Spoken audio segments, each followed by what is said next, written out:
మనందరికీ ఎక్సైటింగ్గా ఉండేది ఏమిటంటే తెలంగాణ వెంటనే ఏర్పడుతుందా, కాస్త ఆలస్యం అవుతుందా, సమైక్యాంధ్ర ఉద్యమం రేపు పొద్దున ఏమవుతుంది, చంద్రబాబు నాయుడు దీక్ష ఏమవుతుంది, జగన్ దీక్ష ఏమవుతుంది, అన్నిటికంటే ముఖ్యంగా వచ్చే ఎన్నికల్లో ఎవడి కోట్లు వస్తాయి, ఎవడి సీట్లు వస్తాయి.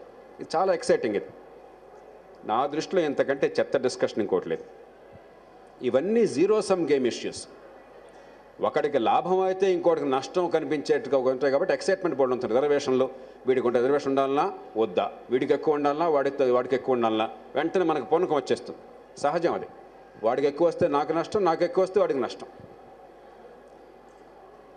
అలాగే హైదరాబాద్ యూటీగా ఉండడం వలన తెలంగాణలో భాగంగా ఉండడం వలన, యూటీగా ఉంటే ఆంధ్రవాడు సంతోషిస్తాడు, తెలంగాణలో భాగంగా తెలంగాణ సంతోషిస్తాడు. ఒకటి సంతోషిస్తే ఇంకోటికి బాధ. చాలా ఎక్సైటింగ్గా ఉంటుంది. ఆవేశాలు వస్తాయి రెండు పక్కల కూడా.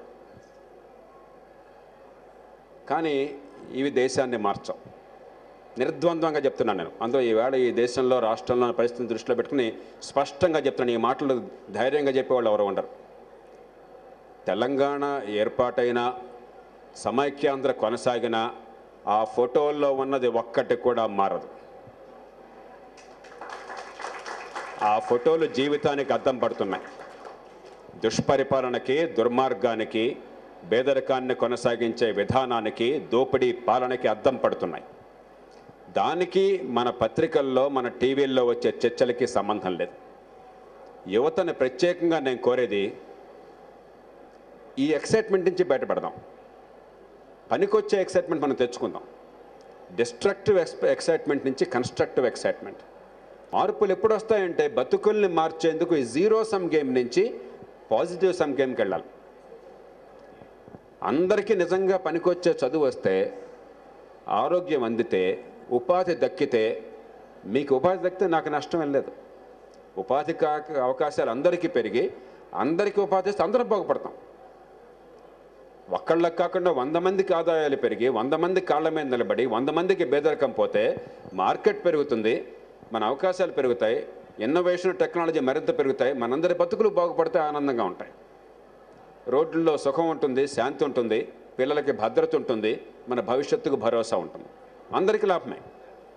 మనం ఏమనుకుంటున్నాం, ఎవడో ఒకటికి నష్టం జరిగితే తప్ప ఇంకోటి లాభం జరగడానికి వీల్లేదనుకుంటున్నాం. దాని నుంచి అందరికీ లాభం జరిగేది విద్య, ఉపాధి. చైనాలో 20 ఏళ్లలో 20 కోట్ల ఉద్యోగాలని సృష్టిస్తే భారతదేశంలో 20 ఏళ్లలో 20 లక్షల ఉద్యోగాలను సృష్టించారు. ఈ 20 లక్షలు నీకు రావాలో నాకు రావాలో తన్నుకుంటున్నాం.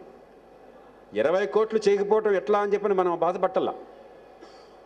ప్రతి ఏడాది ఈ దేశంలో 1,20,00,000 మంది యువత, మీ వయసులో ఉన్నవాళ్ళు, చదువుకున్నవాళ్ళు, తెలివి గలవాళ్ళు, కండబలం ఉన్నవాళ్ళు, ఆవేశం ఉన్నవాళ్ళు, ఆర్తి ఉన్నవాళ్ళు, మేము కష్టపడతాం, మేము కాలమే బతుకుతాం, తల్లిదండ్రుల నుంచి దెబ్బక్కర్లేదు, మేము నిజాయితీగా బతుకుతాం, మేము స్వతంత్రంగా బతుకుతాం, ఆత్మగౌరవంతో బతుకుతాం అని కోరుకుంటున్నాను. ఈవేళ మా సోదరి భవానీ గారు వాడు అబ్బాయి ఇచ్చారు. ప్రతి కుటుంబంలో ఇదే. అబ్బాయికి గ్రాడ్యుయేషన్ అయింది, కష్టపడి పనిచేసే తత్వం అన్నది, తెలివితేటలు ఉన్నాయి, కానీ ఉపాధి అవకాశాల్లో ఇవి దుర్మార్గుల పుణ్యమా అని చెప్పని, ఈ పాలకుల పుణ్యమా అని చెప్పని, ఆ ఉపాధి అవకాశాలు ఎట్లా అందాలి అని చెప్పని.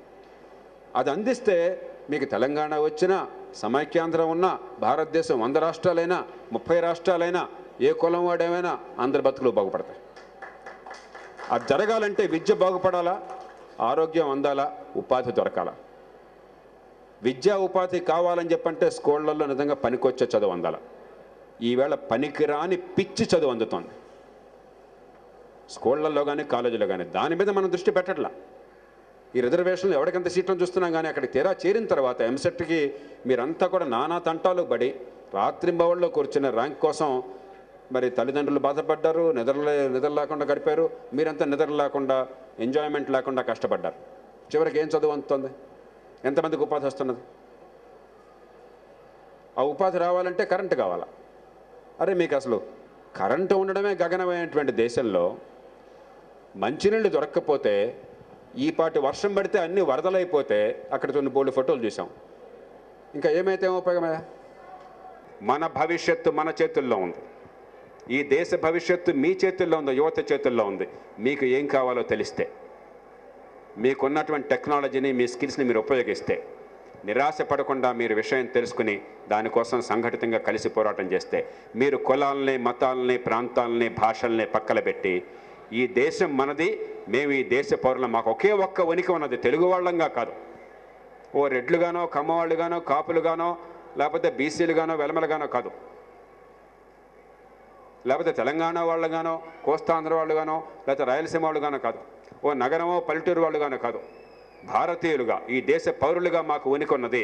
మేము తలెత్తుకు నిలబెడతాం, ఈ దేశంలో మంచిని సాధిస్తాం, 10% అభివృద్ధిని ఈ దేశంలోనూ సాధిస్తాం, కోట్ల మందికి ఉపాధిని ఈ దేశంలోనూ కల్పిస్తాం. మేము ఖచ్చితంగా మాకున్న అవకాశాలు ఉపయోగించుకుని ఈ జాతి భవిష్యత్తును తీర్చిదిద్దుతామన్న విశ్వాసం మనకుంటే దానికి మార్గాలు ఉన్నాయి. ఈవేళ ఆ మార్గాన్ని చూపెట్టేదే స్వరాజ్య ఉద్యమం. పార్టీలు వస్తుంటాయి, పార్టీలు పోతుంటాయి. పార్టీల కోసం మనల్ని, మన కోసం పార్టీలు బతకాలి. ఈవేళ యువతలో కొంతమంది పార్టీల కోసం, ఈ నాయకుల కోసం, నాయకుల కొడుకుల కోసం, నాయకుల కూతుళ్ళ కోసం వీళ్ళంతా బతుకుల్ని బదారుకు పెట్టుకుంటున్నారు. అది ఆత్మగౌరవం ఉన్న జాతి చేసే పని కాదు. యువత మన కోసం మనం బతకడం నేర్చుకోవాలి, మన కుటుంబాల కోసం, మన భవిష్యత్తు కోసం, మనకేది మంచిదో ఆలోచన చేయాలి. స్వరాజ్యోద్యమంలో కీలకమైన అంశం అది. అందుకోసం మీరంతా ముందుకు వస్తున్నందుకు వేలాది మంది యువ వాలంటీర్లు మనసారా అభినందిస్తున్నాను. ఈ గొప్ప టెక్నాలజీని అద్భుతంగా హార్నెస్ చేస్తున్నటువంటి మనోహర్ని, బృందాన్ని అభినందిస్తున్నాను. తప్పకుండా ఈ దీర్ఘకాల పోరాటంలో ఇది ఒక మేలిమలుపు అవుతుంది. ఈ దేశం ఖచ్చితంగా మారుతుంది. నిరాశ మాత్రం మీకొద్దు. ఇవాళ సీమాంధ్రలోనో, హైదరాబాద్లోనో, తెలంగాణలోనో, మరో రాష్ట్రంలో పరిస్థితులు చేసి అయ్యో ఇట్లా ఉందని కన్నీళ్ళు కార్చక్కర్లా. ఒక జాతి, ఒక సంక్లిష్టమైన జాతిలో ఇలాంటివి తరచూ వస్తుంటాయి, పోతుంటాయి. ఇవి శాశ్వతంగా నిలవు. వీటికి పరిష్కారం ఏదో ఒకటి కనుక్కుంటాం. అల్టిమేట్గా కింద మీద పడతాం. కొంత సంతృప్తి, కొంత అసంతృప్తి ఉంటుంది. ఇవన్నీ మర్చిపోతాం. వీటి వల్ల జీవితాల్లో తేడా రాదు. మౌలికమైన అంశాల మీద దృష్టి పెట్టండి. జీవితాలు మారతాయి, తలరాతులు మారతాయి, జాతి భవిష్యత్తును తీర్చిదిద్దుతాం.